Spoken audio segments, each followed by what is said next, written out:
Bonjour. Avant tout, comment ça va? Comment allez-vous? Comme un vieux. Ah ouais? Mais c'est ça du bon d'être vieux, vous savez, ça du bon. Qu'est-ce que ça de bon? Eh bien, déjà, ça vous donne du recul, d'abord. Et deuxièmement, ça vous donne la notion du temps. Vous n'avez pas le même temps quand vous êtes vieux. Quand vous êtes jeune, vous avez la vie devant vous, donc vous ne préoccupez pas du temps. Qu'est-ce que vous pensez de l'initiative de pouvoir en parler dans un Alors, moi, festival? j'ai été impressionné, Ouais. d'abord. C'est très bien qu'il y ait des initiatives. C'est très bien qu'il y ait des initiatives comme celle-ci. Moi, je suis tout à fait séduit par le format, l'énergie, les idées, l'enthousiasme qui est autour de ça. Je trouve que c'est très très bien. Ok. Un des objectifs du festival est de rapprocher les personnes concernées par un trouble et le reste du public. Qu'est-ce que vous pensez de cette approche? Ah ben, c'est important, Ouais. mais dans la réalité, à partir du moment où vous êtes concerné, vous avez forcément des proches, et si on dit que les troubles de santé psychiques, je ne sais pas comment on peut les appeler, concernent, disons, allez, 15-20% de la population, ben, ça veut dire que tout le monde est concerné, soit directement, soit indirectement. Et effectivement, ce qui est important, c'est de se rendre compte que euh, bon, on peut se rétablir, que c'est pas honteux, et puis qu'on reste un être humain, voilà, À qui conseillerez-vous ce festival? à tout le monde. Que les gens viennent voir, que les gens viennent discuter, et puis ils verront que finalement on a plein d'idées préconçues. Bon, c'est vrai que c'est pas facile, les médias, les relations, puis il y a les théories qu'on a aussi, hein, qui sont dans la société sur la maladie. C'est toujours la faute de quelqu'un. Non, non, non, ou alors on fait pas assez, vous voyez ce que je veux dire. Et bon, on n'est pas très très cool avec les gens qui ont des troubles psychiques ou les aidants qui ont des troubles psychiques dans la société, même si on a un discours comme ça de façade, de superficie.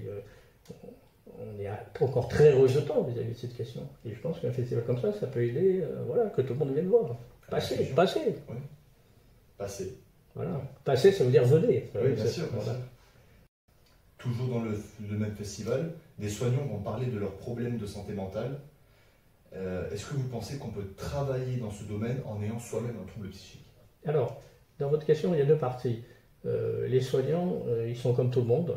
Ils souffrent de troubles de santé, tous. Bien sûr.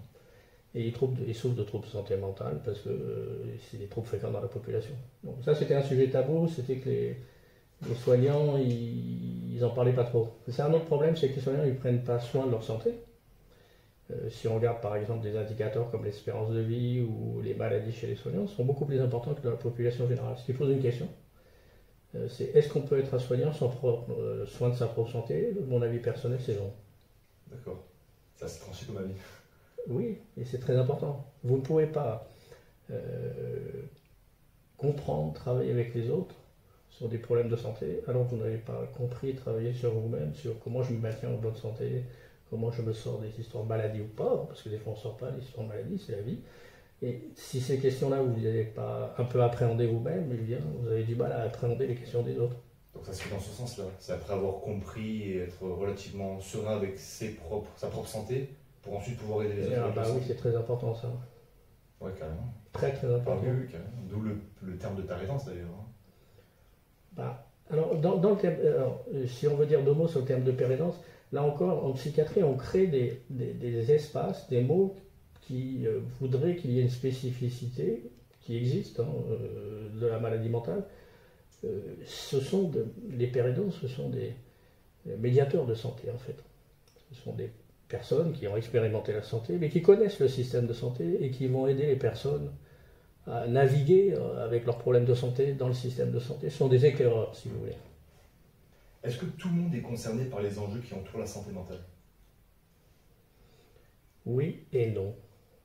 C'est-à-dire que tout le monde ne va pas souffrir de troubles, mais la santé, ça concerne tout le monde, et la santé mentale, ça concerne tout le monde. Moi j'ai un point de vue assez clair, c'est qu'il n'y a pas de santé mentale, santé physique, et je pense que c'est une énorme erreur de faire des choses spécifiquement sur la santé mentale en ne s'occupant pas de la santé physique. Voilà.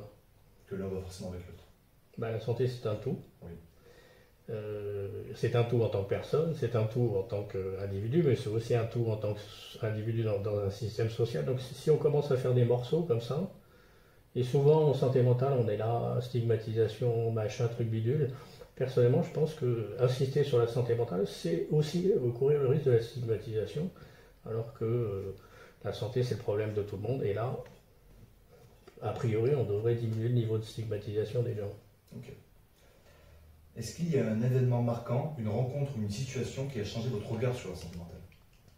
Ah bah oui, ce qui a changé mon regard sur la santé mentale, c'est pas la psychiatrie, c'est quand je suis allé voir ailleurs. Si j'étais resté en psychiatrie, mon regard n'aurait jamais changé. Ce qui a changé ma façon de vivre mon métier de médecin et ma position de citoyen, mais d'abord mon métier de médecin, c'était le sida. Le sida, c'était une révélation extraordinaire d'un point de vue des relations. D'une part, la parole des usagers, d'autre part, on ne pouvait pas faire des soins contre ou sans tenir compte des usagers, et ça a changé fondamentalement les choses. Les pères aidants, dans le sida, il y avait déjà les usagers, les associations d'usagers, tout ce modèle-là. Et en fait, ce qui se passe aujourd'hui dans la santé mentale, ce n'est qu'une adaptation de ce qu'on a connu dans le sida. Voilà. En plus de vos compétences du coup d'expertise de psychiatre, est-ce que vous vous sentez là de votre période?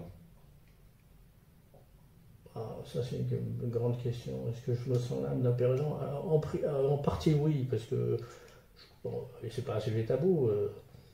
Moi-même, j'ai souffert de maladie mentale. Autour de moi, je connais plein de gens et j'ai des enfants qui souffrent de maladie mentale.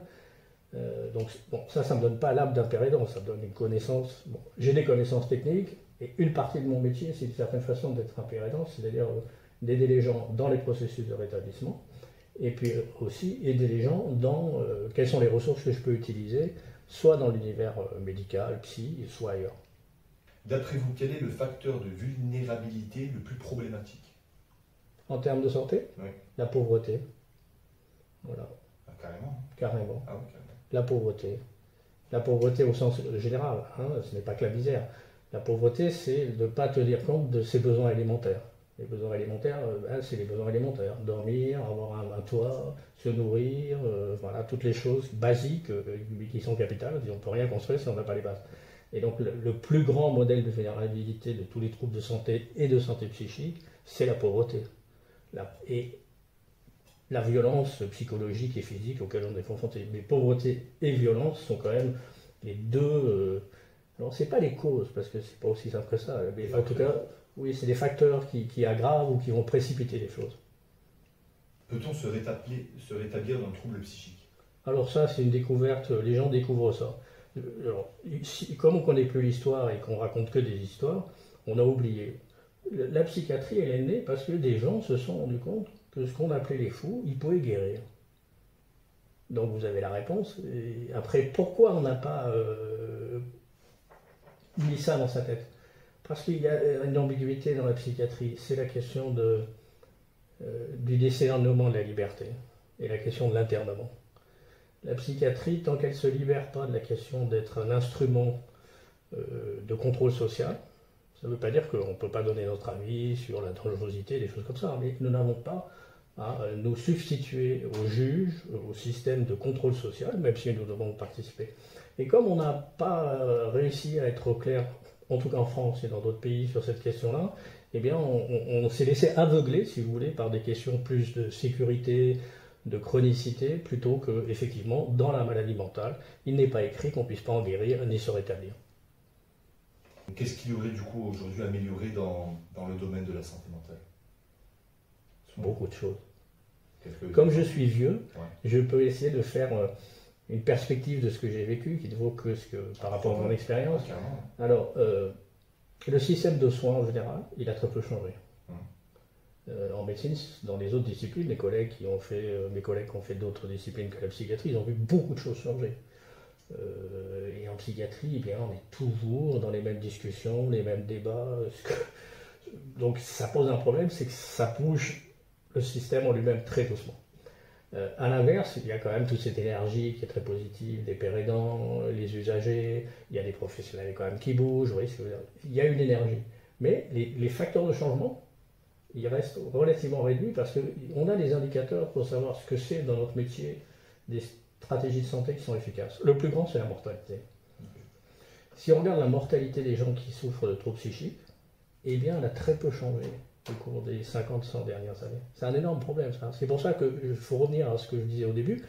Il faut envisager la santé, non pas que la santé mentale, dans un cadre général, dans ses déterminants sociaux, psychologiques, culturels, pour établir une politique ou des stratégies, ou en tout cas des soins, qui favorisent la santé. il faut la santé mentale, la question de la santé mentale, c'est une politique de comment favoriser la santé des gens.